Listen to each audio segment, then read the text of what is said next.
위험한 트랜스워킹, 외국인 야구 선수 호세, 3편. 서울 쌍둥이 팀과 주중 3연전을 위해서 화요일 오후 비행기로 김해공항을 출발해서 김포공항에 도착한 부산 갈매기 선수단은 곧바로 구단 버스를 타고 잠실 야구장으로 향했다. 야구장에는 홈팀인 서울 쌍둥이 선수들이 게임 전 연습을 마무리하고 있었다. 부산 갈매기 선수단이 야구장에 도착하자 기다리고 있던 각 언론사의 기자들이 방문팀 측의 덕아웃에 벌떼같이 몰려들었다. 모두들 호세와 인터뷰를 하기 위해서였다. 그러나 아무리 둘러봐도 호세의 모습은 보이지 않았다. 그러자 전부 김태형 감독에게 질문이 집중됐다. 감독님, 호세 선수가 안 보이는데 어디 있습니까? 오늘 부산에서 올라오지 않은 거 아닌가요? 혹시 어디 큰 부상이라도? 아니에요. 아까 비행기를 김포공항에 같이 내렸는데 공항에서 기다리고 있던 에이전트가 긴히 의논할 게 있다고 잠깐 데리고 갔어요. 1시간 내로 야구장으로 직접 데리고 오겠다고 했으니까 곧 이리로 올 겁니다. 갑자기 멕시칸 리그의 무명 선수를 데려다가 4번 타자로 기용해서 후반기 들어 13연 승야 거두고 있는데 스카우트 과정에서 숨겨진 얘기거리라도 있다면 말씀해 주십시오. 별 다른 건 없어요. 운이 좋았다고 할 수 있죠. 후반기 개막 전에 외국인 타자를 급히 교체하는 과정에서 하늘이 도우신 거예요. 그래도 어떻게 스카우트를 하셨는지 알 수 있을까요? 평소 안면 있는 미국인 에이전트가 어느 날 훈련장에 등치만 컸지 마치 동네 아저씨 같은 흑인 선수를 데리고 왔더라고요.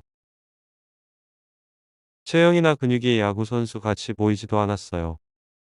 가져온 서류를 보니 경력이나 기록도 보잘것이었고, 그래서 됐으니 그냥 데리고 가라고 했어요. 그런데 그 에이전트가 굉장히 자신 있어 하면서 나중에 후회할 거라고 큰 소리를 땅땅 치는 거예요. 그래서 속낸 셈 치고 테스트를 하셨군요. 그랬어요. 그런데 정말 타격이 엄청나더군요. 프리 배팅을 30개 시켜봤는데 거의 다 새카맣게 펜스 밖으로 넘기더라고요. 서너 개는 180m 가까이 날린 것 같았어요.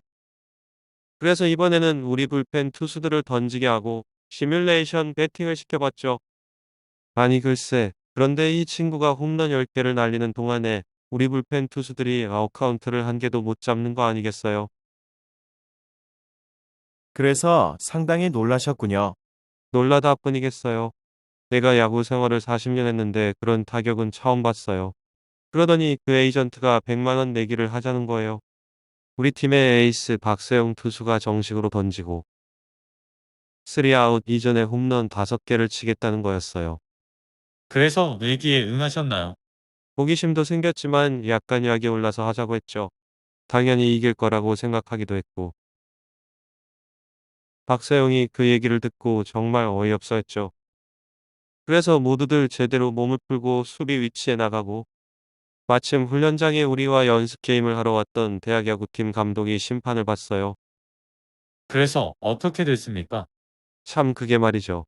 공격이가 박세용에게는 미안하지만 아웃카운트 1개밖에 잡지 못하고 홈런 5개를 맞고 그냥 중간에 끝냈어요.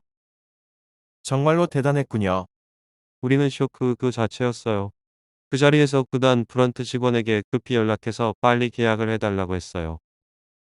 그 선수가 타 구단으로 넘어갈까봐 걱정이 될 정도였으니까요. 그런데 금액 조건도 아주 좋았어요.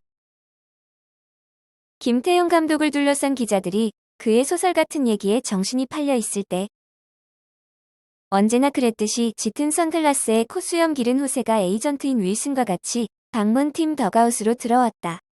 그러자 모든 기자들이 두 사람에게 우르르 몰려갔다. 호세 선수, 고향인 도미니카에서는 야구 선수로서 뛰어난 활약을 한 적이 없다고 하던데 어떻게 갑자기 한국에서 그런 놀라운 타격을 보여주고 있는 겁니까?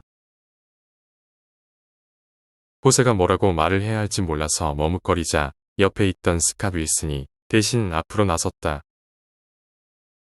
호세 선수의 대리인 스캇 윌슨이라고 합니다.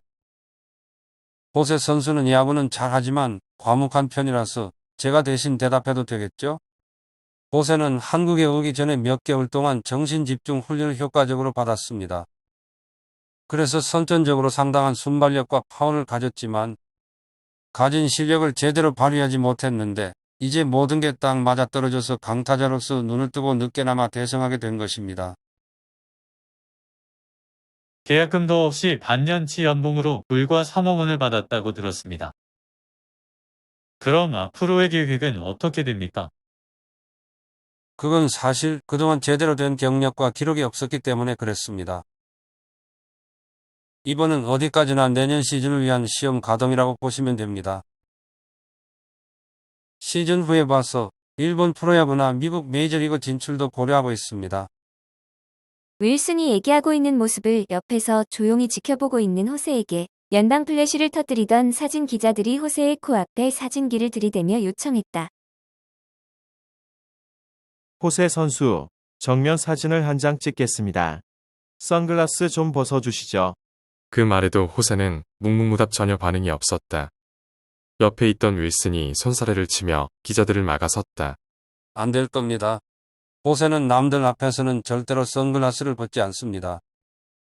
그래서 야간 경기 중에도 꼭 선글라스를 쓰는 겁니다. 말 못할 이유가 본인에게 있는 것 같으니 여러분들이 좀 양해해 주십시오.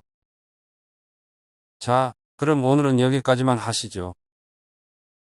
부산 갈매기는 그날 게임에서 3개의 홈런을 포함해서 5타수 4안타를 기록한 호세의 대활약과 선발 투수 박세용의 호투로 에이스인 임창기가 선발로 등판한 서울 쌍둥이 팀에게 8대1로 낙승을 거두고 14연승을 이어갔다. 잠실 야구장은 부산 갈매기의 연승 행진에 신바람이 난 부산 팬들로 관중석의 절반 이상이 채워져서 평일 경기로서는 드물게 만원을 이뤘다. 경기가 끝난 지 한참 지났지만 대부분 관중석에 그대로 남아있는 부산 팬들이 승리에 취해서 부르는 부산 갈매기 노랫소리가 오랫동안 잠실구장에 울려 퍼졌다. 그로부터 얼마 후 어깨에 가방을 둘러매고 야구장 화장실에서 나온 강철구는 잠실 야구장 밖으로 나왔다. 어느새 관중이 썰물처럼 빠져나간 야구장 주변은 한산했다.